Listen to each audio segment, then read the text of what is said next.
Hillary Spiritos is a certified pathfinding coach. She is an educator and founder of Bat Out of Hell, and it's a coaching consultancy platform helping young adults navigate modern life on their terms. Welcome to the show, Hillary. Hi, thank you so much for having me. It's a real pleasure to be here. Yeah, it's exciting to have you on. Tell us a little about your personal lives, more about your work, and why you do what you do. Yeah, ever since I was young, I've known that I wanted to be this type of person for other people. I've always felt really drawn to being a guide, coach, mentor, advocate.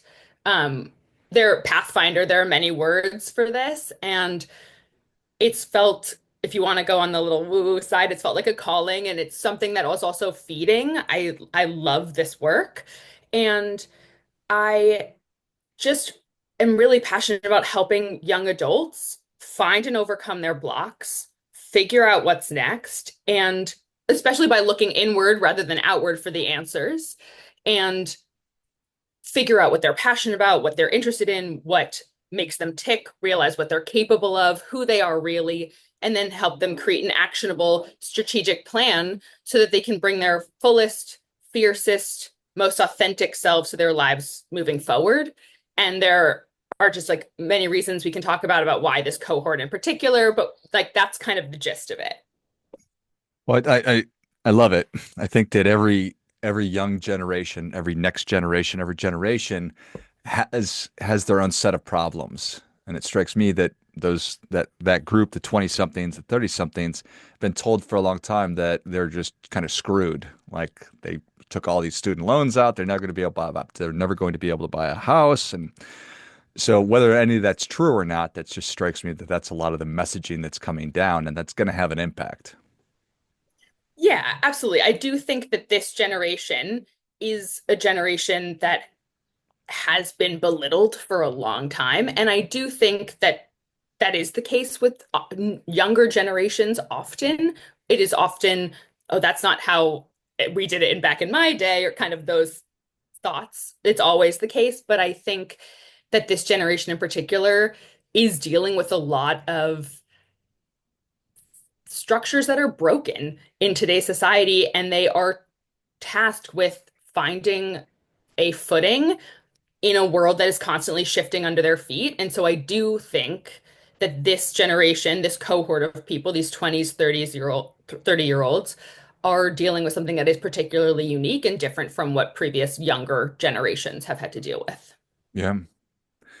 So it's not a confusing thing that it's not necessarily a straight path and it's not obvious what my next most logical step should be because to your point, there are these broken structures.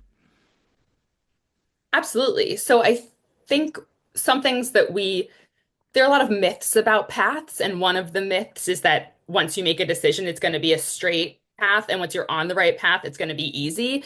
And I think that one thing we really want to understand is that paths are winding. There are still going to be obstacles, and especially that if your path is clear, then you're probably walking someone else's. And if you're walking your own path, then there's going to be brush and stones and twists and turns and forks in the road and all these things.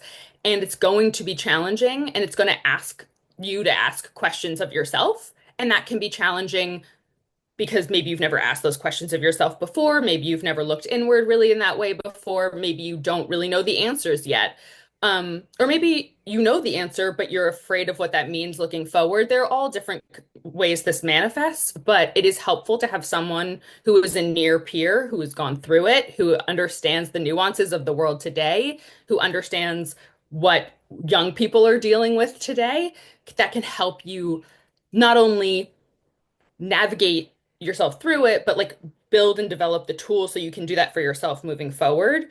And then also um, help you just build the self-confidence and resilience and self-reliance and to tolerate discomfort and all of these skills that I think are incredibly important and crucial into living your best life and creating the life you want to live. Well, I think all that is awesome. I love it.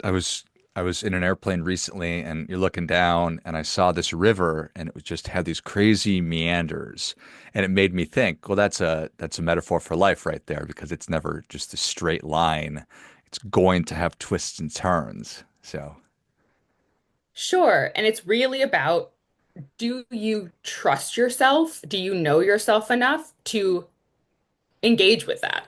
Do you trust and know yourself to know that you're going to be okay no matter what happens? Do you know that like it's going to be okay because I'm going to make it okay? Or I've done something similar or gone out of my comfort zone or engaged with this before, and I know that I have the ability and the like sturdiness within myself to engage with life in this way. And I think that we don't often ask or encourage young adults to build that because there are, whether it's social media, whether it's helicopter parenting, whether it's the COVID pandemic, whether the broken structures that we talked about previously, there are different things that have happened and that are currently happening that ask young adults to kind of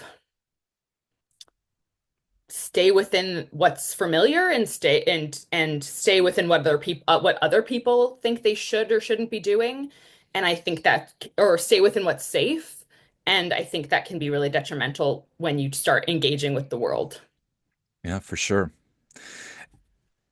So we have these systems that have always told us that if you get an advanced degree, you're going to be able to get a good job and da da da da da da da. But that's not necessarily the case. And as technology advances and things change, that I don't think that will be the case. But it used to be that you would trust that that system would work. That if I do these things, this is the result that I'm going to get, even though none of it's guaranteed. But we could trust that, and that's what people told us. And so now we're in this different paradigm, the different rules, if there are any rules, and it's incumbent upon us to take a big step back and to say, okay, the course that I sort of thought might work for me or that I was told is going to work for me is not necessarily going to. And even if it did, it might not be the right one for me. So I do need to go inside. So how do I even start that process? Yeah. It There are so many things that you've talked about that are really relevant here. And I think one of the first things is that recognizing that there are no rules. There are really the rules that you create. The rules don't come from outside of you. And so that is something that's really critical to recognize. I think it's also critical to recognize that you're hearing so many things about how you should live your life, what you should be doing, whether it's from your parents or social media or teachers or coaches or whomever. And what we want to start building is that nobody knows what we should do with our lives better than we do. Nobody knows the answers of what will mean for us to and how we will be able to build a sustainable life moving forward. That only comes from us.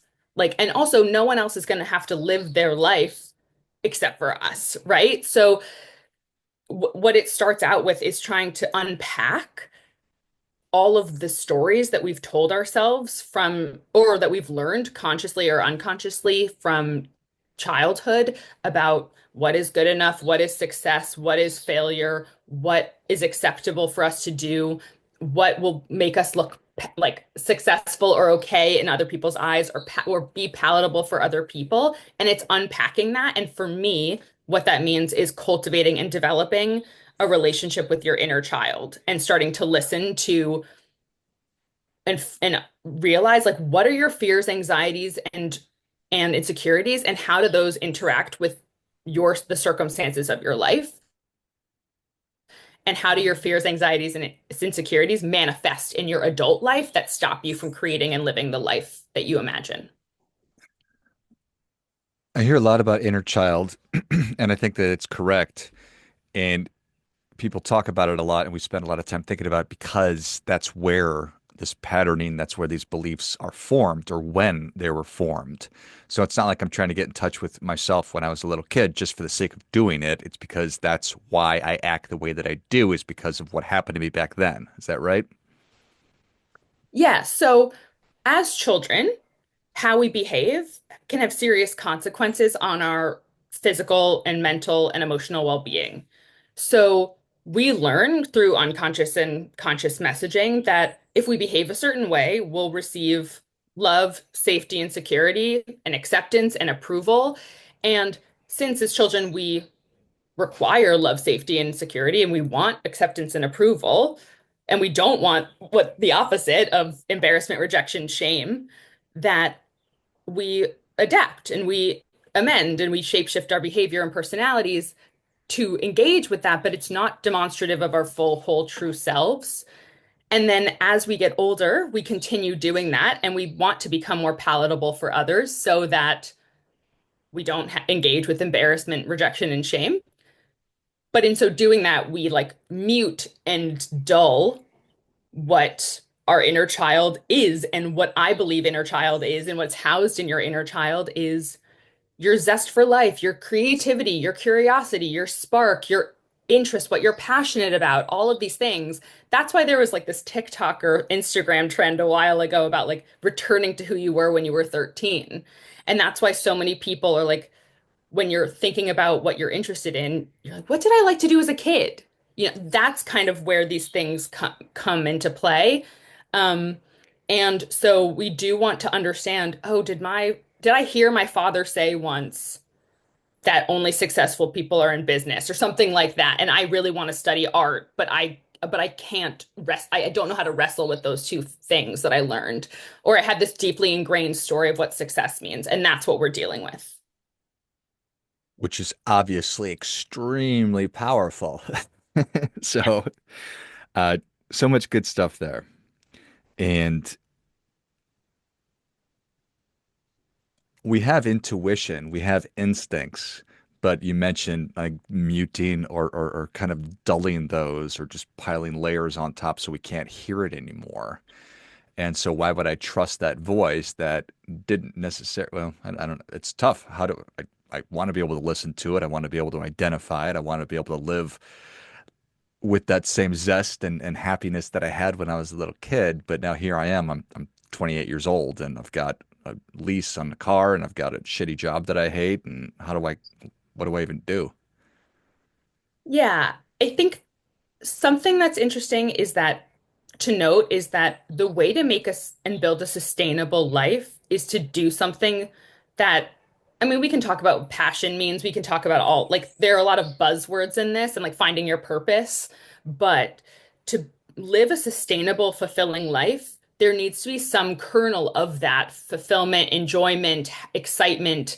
That doesn't negate that anxiety and stress and all of that exists, but you're working a job that you hate, that's not sustainable.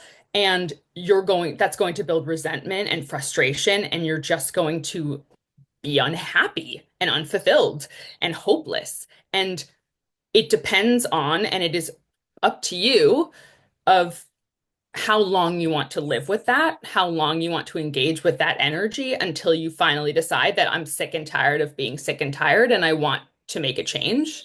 Or you can say, I know what this looks like in the future, and I don't want that.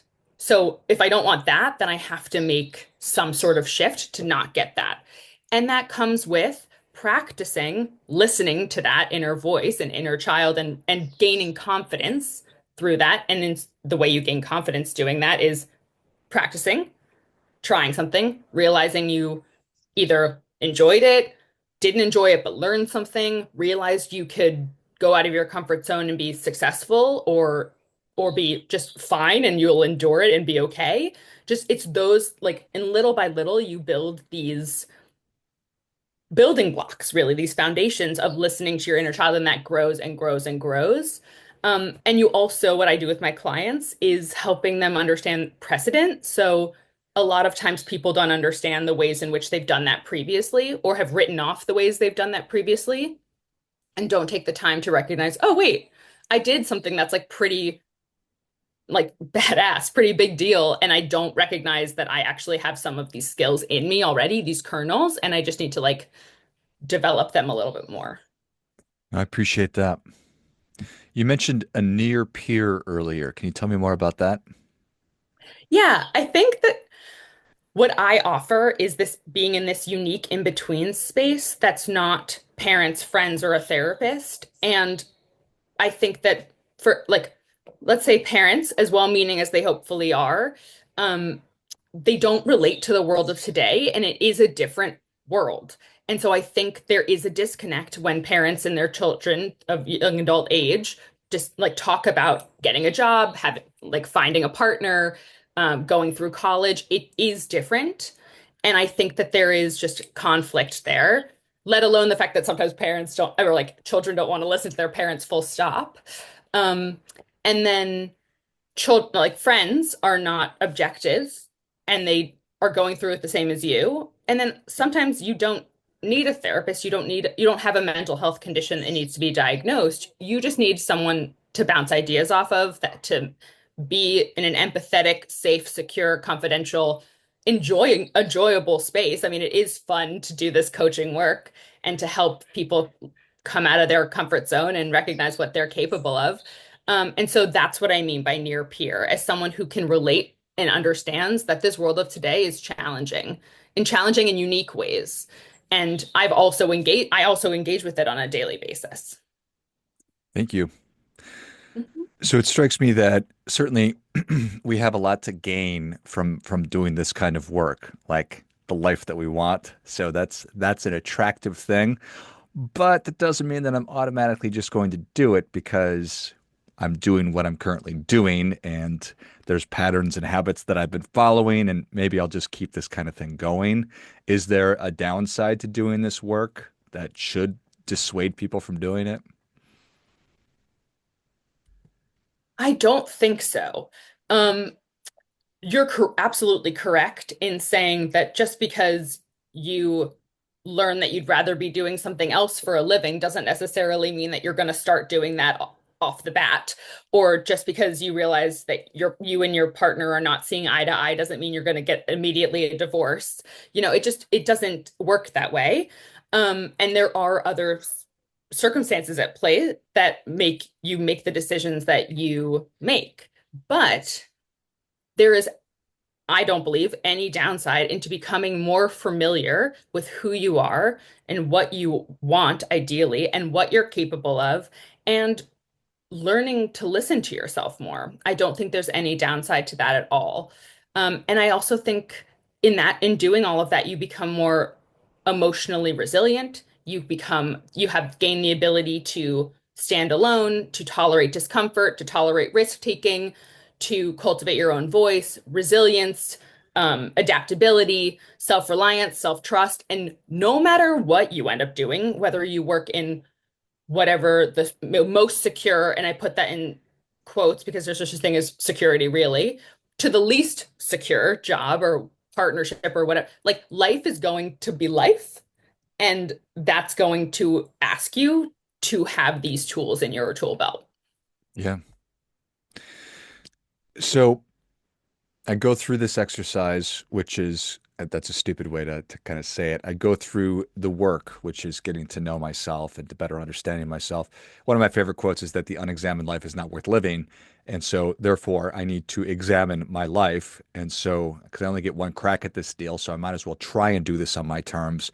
And I figure out that I'm not doing what it is that I really want to be doing. And I want to be living on my terms, but I can't snap my fingers and all of a sudden have that life. How do you think about incrementally moving towards what it is that you want, or how do you talk to people about that?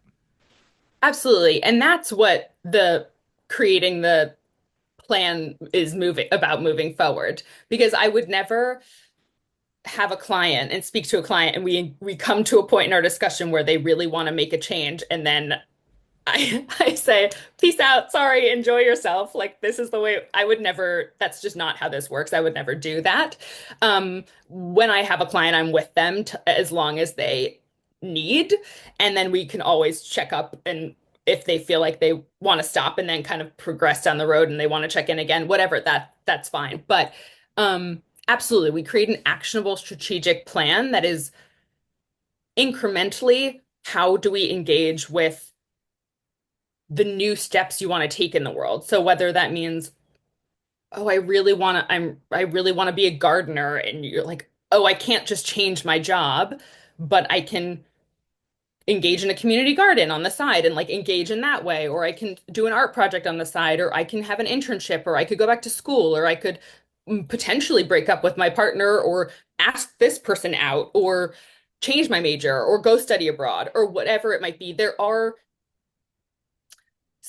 I hesitate to use this word, but there are perhaps safer, more incremental ways that you can make these changes, or whether that's even, I'm going to start journaling and I'm going to start listening to myself more and I'm going to start um, telling my truth and raising my hand in class, or I'm going to reach out to people I want to talk to, or whether it's, or I'm going to dance on that stage or whatever that your thing might be, there are ways to engage with that until you become either more comfortable enough or have enough foundation to like completely quit your job and start something new.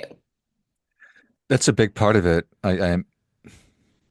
I know is I don't want discomfort, especially if I'm not accustomed to dealing with discomfort. You talked earlier about if the path that you're on is just super easy, then it's probably somebody else's path. And it's not obvious to me that we human beings are comfortable being uncomfortable, but I know it to be the only way that I've really derived value and gotten the things that I've wanted. But that doesn't mean all of a sudden, if I'm not used to being uncomfortable, that I'm going to be comfortable being uncomfortable. So we just need to do these small things that you talked about and build that muscle. Yeah, I do think that the discomfort with being uncomfortable is maybe one of the biggest things that is halting or stunting the growth that human beings engage with. And I also think that is something that is prevalent with this young adult age group, this idea of not wanting to be uncomfortable. And and that is, as you say, that is how you learn, that is how you grow, that is how you develop, that is how you figure things out. And that is something that whether you engage with and you make the first move, or life comes at you and you lose your home, your partner breaks up with you, like whatever, you're gonna engage with it. So let's build those tools, let's build the foundation so that when something happens, you feel like you have the capability and the wherewithal and the trust in yourself that you're gonna weather the storm. Like we make plans and then all of a sudden, COVID happens, a wildfire happens, whatever. I get sick. There's a million different things. So becoming comfortable, being uncomfortable, that's a big part of it. Absolutely. Absolutely. I love it. Well, Hillary, thank you so much for coming on. Where can people learn more about you? How can they engage with you? Absolutely. So my website is Hillary, Hillary, at batoutahell.net, which is BATOUTTAHELL. And then my Instagram and TikTok are bat.outa_hell. And all of those ways via email or via my website or Instagram or TikTok DMing me are great ways to get in touch and schedule either an appointment, like a meeting, or a consultation call to just feel it out. Love it. Well, if you enjoyed as much as I did, show Hillary your appreciation. Share today's show with a friend who also appreciates good ideas. Go to batoutahell.net Yep. Thank you. and shoot Hillary an email, Hillary@batoutahell.net, and find her on Instagram and TikTok as well. I will link all of those in the notes of the show. Thanks again, Hillary. Thank you. Until next time, remember, do your part by doing your best.